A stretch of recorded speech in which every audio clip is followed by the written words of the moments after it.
इस deep dive में खुशामदीद। आज हमारे पास अफंदी की कुछ बहुत ही मुख्तसर लेकिन बहुत गहरी सत्रें हैं, और इन सत्रों में एक अजीब सी कशमकश है कि अगर सच्चाई इतनी ही जरूरी है तो फिर सच बोलने वाला अक्सर तन्हा क्यों रह जाता है। आइए आज इसमें जवाब ढूंढते हैं। जी बिल्कुल। और इन तमाम सत्रों के मरकज में आईने का इस्तियारा है, लेकिन ये कोई आम आईना नहीं है जो सिर्फ आप कह लें कि चेहरा दिखाता है। नहीं, ये वो आईना है जो इंसान की रूह तक, उसकी नियतों तक झांक लेता है। और मसला वहीं से शुरू होता है जब अक्स हमारी अपनी तवक्को के खिलाफ निकले। पहली ही सत्र वो इसकी बेहतरीन मिसाल है। सच आईने बनकर सामने आए तो चेहरे नहीं, नियतें बदलने लगती हैं। ये बात मुझे बहुत दिलचस्प लगी।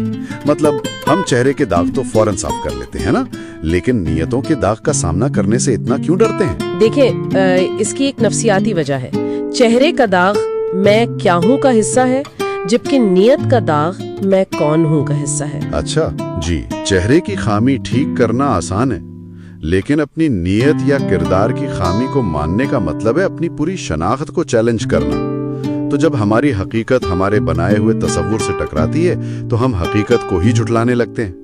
नियत बदलना मतलब अपनी पूरी जात को बदलना, और ये सबसे मुश्किल काम है। सही। तो ये तो हुई एक अंदरूनी कशमकश, लेकिन मामला तब और भी पेचीदा हो जाता है जब आप यही आईना किसी दूसरे को दिखाते हैं।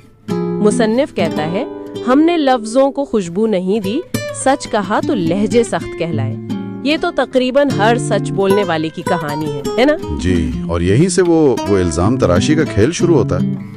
मुसन्निफ की दूसरी सतरें इसी तरफ इशारा करती हैं। आईना कसूरवार नहीं होता, दाग तो चेहरे पे होते हैं। और जो सच से डर जाए वो इल्जाम आईने पर रखता है। बिल्कुल, यानी जब अक्स बुरा लगे तो आईने को ही तोड़ दो। ये इंसान का सबसे आसान फिरार है। हम मानने को तैयार नहीं कि मसला हम में है, तो हम पैगाम लाने वाले को ही कसूरवार ठहरा देते हैं। लेकिन यहाँ एक सवाल है, क्या सच्चाई को हमेशा इसी तरह बेलाग और सख्ती होना चाहिए? क्या लफ्जों को थोड़ी खुशबू देना, यानी बात को नरमी से कहना, क्या वो मुनाफिकत है या हिकमत? आखिर सच बोलने और बदतमीजी करने में एक बारीक सी लाइन तो होती है। ये एक बेहतरीन नुक्ता है, और शायद मसला सच्चाई में है ही नहीं, मसला उसे कबूल करने की हमारी सलाहियत में है। अच्छा। देखिए, जब कोई शख्स सच सुनने के लिए तैयार ही ना हो तो उसे हर लहजा सख्ती लगेगा। लेकिन हाँ, आपकी बात दुरुस्त है कि जो लोग सच बोलने का दावा करते हैं उन्हें यह भी सोचना चाहिए कि उनका मकसद इस्लाह है या सिर्फ दूसरे को नीचा दिखाना। मगर इन सत्रों का जो स्याखो सबाक है वो बताता है कि यहाँ बात उस सच की हो रही है जिसे मुआशरा सुनना ही नहीं चाहता। तो अगर सच बोलने पर आपको सख्त कहा जाए और लोग आप पर ही इल्जाम लगाएं, तो फिर क्या रास्ता बचता है?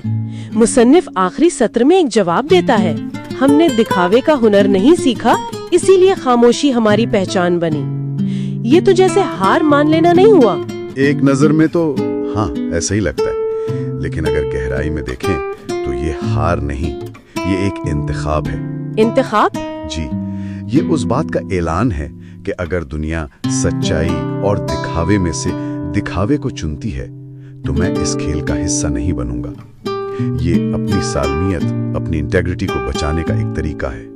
जब अल्फाज बेअसर हो जाएं, तो खामोशी खुद एक बहुत बड़ा बयान बन जाती है। लेकिन क्या इस तरह खुद को अलग कर लेना बहादुरी है, या इस दिखावे की दुनिया में रहकर सख्त लहजे के ताने सहकर भी सच के लिए लड़ते रहना असल हिम्मत है? और यही वो सवाल है जो ये सत्रें हमारे लिए छोड़ जाती हैं। हमने सच्चाई के आईने से इंसान की अंदरूनी जंग देखी।